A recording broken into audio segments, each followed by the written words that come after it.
जेव्हा तुमचे विचार तुमच्या नियंत्रणाबाहेर जाऊन फक्त ध्येयावर केंद्रित होतात तेव्हा तुम्ही खरे मांबा बनता. Number 3, pass the breaking point. सामान्य माणूस थकल्यावर थांबतो. चॅम्पियन तेव्हा सुरुवात करतो जेव्हा त्याची संपूर्ण ऊर्जा संपते. जेव्हा तुमचा मेंदू ओरडून सांगतो की आता बस, तेव्हाच स्वतःला आणखी पुढे ढकलणे म्हणजेच खरी जिद्द आहे. Number 4, weaponize disrespect.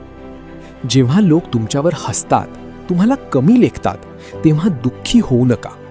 त्या अपमानाला तुमच्या आतल्या ज्वालामुखीचे इंधन बनवा.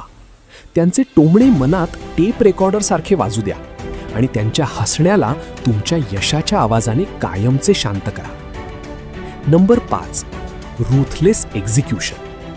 पूर्ण आत्मविश्वास येण्याची वाट पाहणे हे कमकुवत लोकांचे काम आहे. जे करायचे आहे ते करा. चुका होतील, होऊ द्या. त्यातून शिका आणि पुन्हा हल्ला करा. भीतीपुढे गुडघे टेकण्यापेक्षा भीतीच्या डोळ्यात डोळे घालून पुढे जाणे चांगले.